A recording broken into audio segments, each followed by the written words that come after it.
Hi hello ನಮಸ್ತೆ welcome to wits fashion. ನಾವು ಮನೆಯಲ್ಲಿ ಸ್ವೀಟ್ ಮಾಡ್ತೀವಿ ಅಂದರೆ ಹಬ್ಬ ಇರಬೇಕು, ಇಲ್ಲಾಂದರೆ ಖುಷಿನ ಸೆಲೆಬ್ರೇಟ್ ಮಾಡುವಂಥ ಮೂಮೆಂಟ್ ಇರಬೇಕು, ಆಗ ಮಾತ್ರ ನಾವು ಸ್ವೀಟ್ ಮಾಡ್ತೀವಿ ಅಲ್ವಾ. ಹಾಗೆಯೇ ನಮ್ಮ ಮನೇಲಿ ಕೂಡ ಖುಷಿ ವಿಚಾರನ ಸೆಲೆಬ್ರೇಟ್ ಮಾಡೋಣ ಅಂತ ಹೇಳಿ ನಾನಿವತ್ತು ಹೋಳಿಗೆ ಮತ್ತು ಶ್ರೀಕರಣೆನ ರೆಡಿ ಮಾಡಿದ್ದೀವಿ.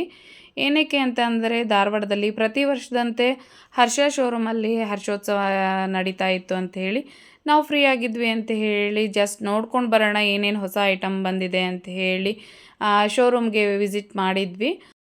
ಅಲ್ಲೆಲ್ಲ ಐಟಮ್ಗಳನ್ನು ನಾವು ನೋಡ್ತಾ ಇರಬೇಕಾದ್ರೆ ಇವಾಗ ಹರ್ಷೋತ್ಸವ ಇದ್ದಿದ್ದರಿಂದ ಕೆಲವೊಂದು ಆಫರ್ಗಳು ಕೂಡ ನಡೀತಾ ಇತ್ತು. ಹಾಗೆಯೇ ನಾವು ಐಟಮ್ಗಳನ್ನೆಲ್ಲ ನೋಡ್ಕೊಳ್ತಾ ಹೋಗುವಾಗ ನಮಗೆ ರೆಫ್ರಿಜರೇಟರ್ ತುಂಬಾ ಇಷ್ಟ ಆಯಿತು. ಅದರಲ್ಲೂ ವೈಟ್ ಕಲರ್ ರೆಫ್ರಿಜರೇಟರ್ ಇಷ್ಟ ಆಗಿದ್ದರಿಂದ ನಾವು ಫ್ರೈಡೇ ಬುಕ್ ಮಾಡಿದ್ವಿ. ನೆಕ್ಸ್ಟ್ 2 ಡೇಸ್ಗೆ ಅದು ಮನೆಗೆ ರೀಚ್ ಆಯಿತು.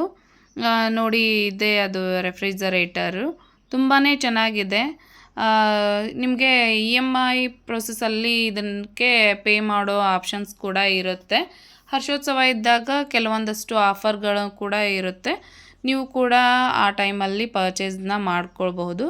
ಹರ್ಷ ಶೋರೂಮ್ ನಿಮಗೆ ಹುಬ್ಳಿನಲ್ಲೂ ಕೂಡ ಇದೆ ಮತ್ತು ಬೇರೆ ಕಡೆಗಳಲ್ಲೂ ನಿಮಗೆ ಶಾಪ್ ಸಿಗುತ್ತೆ.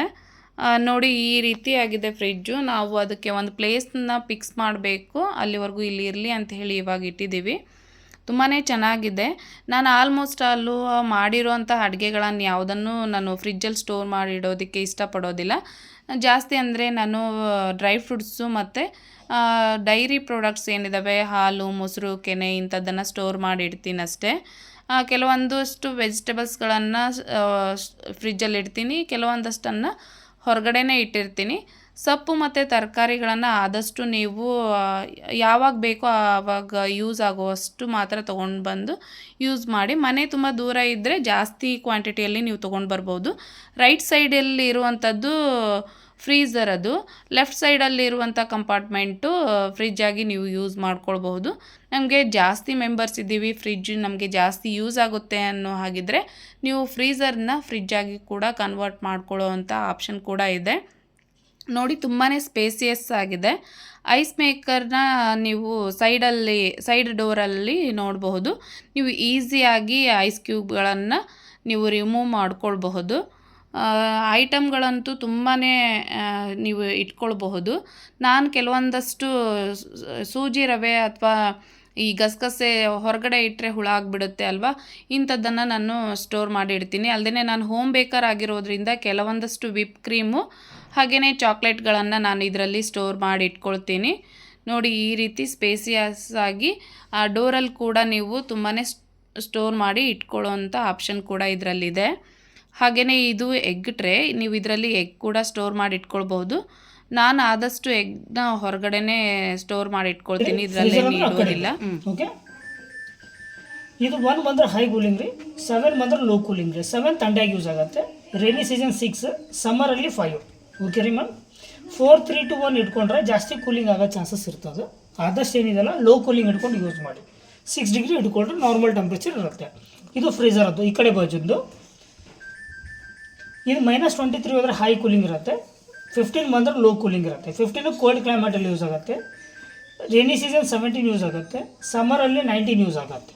ಓಕೆ ರೀ, ನೀವು ಜಾಸ್ತಿ ಬೇಕಂದ್ರೆ ಇಟ್ಕೋಬೋದು, ಆದರೆ ನಾರ್ಮಲ್ ಟೆಂಪ್ರೇಚರ್ ಇಟ್ಕೊಂಡು ಯೂಸ್ ಮಾಡಿ. ಯಾಕಂದ್ರೆ ನೀವು ಐಸ್ ಕ್ರೀಮ್ ಏನೋ ಇಡ್ತಿರಲ್ಲ, ಸಾಫ್ಟ್ ಆಗಿ ಇರಬೇಕಾಗತ್ತೆ. ಕ್ರಂಚಿ ಆತಂದ್ರೆ ತಿನ್ನಲಿಕ್ಕೆ ಚಲೋ ಅನಿಸೋದಿಲ್ಲ. ಇದಕ್ಕೆ ಒತ್ತಿ ಹಿಡಿದ್ರೆ ಕನ್ವರ್ಟೇಬಲ್ ಅಂತ ಸೆಲೆಕ್ಟ್ ಆಗುತ್ತೆ. ಇದಕ್ಕೆ ಹೋಲ್ಡ್ ಮಾಡಿ ಹಿಡಿದ್ರೆ ಕನ್ವರ್ಟೇಬಲ್ ಅಂತ ಸೆಲೆಕ್ಟ್ ಆಗುತ್ತೆ. ಫ್ರೀಝರ್ಗೆ ಫ್ರಿಜ್ಜಾಗಿ ಯೂಸ್ ಮಾಡಲಿಕ್ಕೆ ಇದು ಬೇಕಂದ್ರೆ ಸೆಲೆಕ್ಟ್ ಮಾಡ್ಕೋಬೋದು. ಇದು ಸೆಲೆಕ್ಟ್ ಮಾಡಿದಾಗ 4 ಅವರ್ಸ್ ಗ್ಯಾಪ್ ಕೊಡಬೇಕು. 4 ಅವರ್ಸ್ ಆದ ನಂತರ ಯೂಸ್ ಮಾಡೋದು. ಬ್ಯಾಡ್ ಅಂದರೆ ಇದಕ್ಕೆ ಹೋಲ್ಡ್ ಮಾಡಿ ಹಿಡಿದ್ರೆ ಮತ್ತೆ ನಿಮಗೆ ಫ್ರೀಝರ್ಲಿಂದ ಫ್ರಿಜ್ಗೆ ಕನ್ವರ್ಟ್ ಆಗುತ್ತೆ. ಇದು ವೈಫೈ, ಮನೆಯಲ್ಲಿ ವೈಫೈ ಇತ್ತಂದ್ರೆ ವೈಫೈ ಕನೆಕ್ಟಿವಿಟಿ ಮಾಡ್ಕೋಬೋದು. ಇದಕ್ಕೆ ಹೋಲ್ಡ್ ಮಾಡಿ ಹಿಡಿದ್ರೆ ವೈಫೈ ಆನ್ ಆಗುತ್ತೆ. Okay ma'am. ಬ್ಯಾಡ್ ಅಂದರೆ ಇದಕ್ಕೆ ಒತ್ತಿ ಹಿಡಿದ್ರೆ ವೈಫೈ ಆಫ್ ಆಗುತ್ತೆ. Okay ma'am. ಇದು ಎಕ್ಸ್ಪ್ರೆಸ್ ಕೂಲ್. ಸಮ್ ಟೈಮ್ ನೀವು ಜಾಸ್ತಿ ವೆಜಿಟೇಬಲ್ಸ್ ತಂದಿರ್ತಾರಲ್ಲ, ವೆಜಿಟೇಬಲ್ ಸ್ಟೋರ್ ಮಾಡ್ಕೊಂಡ ನಂತರ ಎಕ್ಸ್ಪ್ರೆಸ್ ಕೂಲ್ ಬೇಕಾದ್ರೆ ಇಟ್ಕೋಬೋದು. ಬ್ಯಾಡ್ ಅಂದರೆ ಇದಕ್ಕೆ ಹೊತ್ತಿದ್ರೆ ಆಫ್ ಆಗಿಬಿಡುತ್ತೆ. ಇದು express freezer. Some time pastry cake, ice ಕ್ಯೂಬ್ಸನ್ನು ನಿಮಗೆ ಅರ್ಜೆಂಟಾಗಿ ಬೇಕಾಯಿತು, ಇಲ್ಲ ಪೇಸ್ಟ್ರಿ ಕೇಕ್ ತಂದು ಇಡೋದಿದೆ, ಒಂದು half an hour before select ಮಾಡ್ಕೊಳ್ಳಿ. Okay ma'am. ಇದು ಇಟ್ಟಾಗ ಡೋರ್ ಓಪನ್ ಕ್ಲೋಸಿಂಗ್ ಜಾಸ್ತಿ ಮಾಡಬಾರ್ದು. ಓಕೆ. ಬ್ಯಾಡ್ ಅಂದರೆ ಇದಕ್ಕೆ ಹೊತ್ತಿದ್ರೆ ಆಫ್ ಆಗಿಬಿಡುತ್ತೆ. ಇದು ಲಾಕ್ ರೀ, ಡಿಸ್ಪ್ಲೇ ಲಾಕ್ ಮಾಡೋದು. ಇದು ಡಿಸ್ಪ್ಲೇ ಲಾಕ್ ರೀ ಮೇಡಮ್. 3 ಸೆಕೆಂಡ್ ಹೋಲ್ಡ್ ಮಾಡಿ ಹಿಡಿಬೇಕು. ಬ್ಯಾಡ್ ಅಂದರೆ ಮತ್ತೆ ಅನ್ಲಾಕ್ ಮಾಡೋದು. ಇದಕ್ಕೆ ಹೋಲ್ಡ್ ಮಾಡಿದ್ರೆ ಮತ್ತೆ ಅನ್ಲಾಕ್ ಆಗುತ್ತೆ. Okay ma'am. ಡಿಸ್ಪ್ಲೇದೇನು ರೀ ಅದು? ಇದು ಡಿಸ್ಪ್ಲೇ ಮ್ಯಾಮ್. ಈಗ ಹುಡುಗರು ಅಡ್ಡೆ ಇದು ಹಾಂ. ನೋಡಿ, ಇವಾಗ ಇದು ಡಿಸ್ಪ್ಲೇ ಲಾಕ್ ಮಾಡಿದೆ. ಈಗ ಮನೆಯಲ್ಲಿ ಯಾರಾದರೂ ಚೇಂಜ್ ಮಾಡೋದಿದ್ರೆ ಆಗೋದಿಲ್ಲ. ಓಕೆ. ಅನ್ಲಾಕ್ ಮಾಡಿ ನೀವು ಚೇಂಜ್ ಮಾಡ್ಕೋಬಹುದು. ಓಕೆ ರೀ. ಓಕೆ. Okay ma'am. ಇದು ಲಾಕ್ ಆಗುತ್ತೆ. ಇದು ನೀವು ಮೂಮೆಂಟಿಂಗ್ ಮಾಡ್ಕೋಬೋದು. ಇದರಲ್ಲಿ ಎಷ್ಟು ಬೇಕಷ್ಟು ನೀವು ಐಸ್ ಕ್ಯೂಬ್ಸನ್ನು ಸೇವಿಂಗ್ ಮಾಡ್ಕೋಬೋದು. ಮತ್ತು ನಿಮಗೆ ಬೇಡ ಇದು ಬೇಕಂದ್ರೆ ಸ್ವಲ್ಪ ಸೌಕಾಸಾಗಿ ಲಾಕ್ ಇರ್ತದೆ ಎರಡು ಕಡೆ, ಸ್ವಲ್ಪ ಸೌಕಾಸಾಗಿ ಮೂವ್ ಮಾಡ್ಕೋಬೇಕು. ಈಗ ಇಲ್ಲಿ ಲಾಕ್ ಕೊಟ್ಟಿರ್ತಾರೆ ನಾವು. ಓಕೆ. ಇಲ್ಲೇ ಅದಕ್ಕಾಗಿ ನೋಡಿದ್ರಲ್ವಾ, ನಿಮಗೆ ಈ ಒಂದು ಮಾಹಿತಿ ಯೂಸ್ಫುಲ್ ಆಗುತ್ತೆ ಅಂತ ಹೇಳಿ ಅಂದ್ಕೊಂಡಿದ್ದೀನಿ. ನಿಮಗೆ ಈ ಒಂದು ವಿಡಿಯೋ ಇಷ್ಟ ಆದರೆ ಲೈಕ್ ಮಾಡಿ, ಹಾಗೆ ನಿಮ್ಮ ಫ್ರೆಂಡ್ಸ್ಗೆಲ್ರಿಗೂ ಶೇರ್ ಮಾಡಿ, ನಮ್ಮ ಚಾನಲ್ನ ಸಬ್ಸ್ಕ್ರೈಬ್ ಮಾಡಿ. ಪ್ಲೀಸ್ ಸಪೋರ್ಟ್ ಮಾಡಿ. ಹೀಗೇ ನೀವು ಸಪೋರ್ಟ್ ಮಾಡ್ತಾ ಇದ್ದರೆ ನನಗೂ ಕೂಡ ತುಂಬಾ ಖುಷಿ ಅನಿಸುತ್ತೆ. ನಾನು ಮತ್ತೆ ನೆಕ್ಸ್ಟ್ ಬೇರೆ ಬೇರೆ ವಿಡಿಯೋಗಳನ್ನು ಮಾಡಿ ಅಪ್ಲೋಡ್ ಮಾಡ್ತೀನಿ. ನಿಮಗೆ ಹೆಚ್ಚಿನ ಒಂದು ಮಾಹಿತಿಗಳನ್ನು ಬೇರೆದ್ರ ಬಗ್ಗೆನೂ ತಿಳಿಸ್ಕೊಡೋದಕ್ಕೆ ಪ್ರಯತ್ನ ಪಡ್ತೀನಿ. Okay, thank you.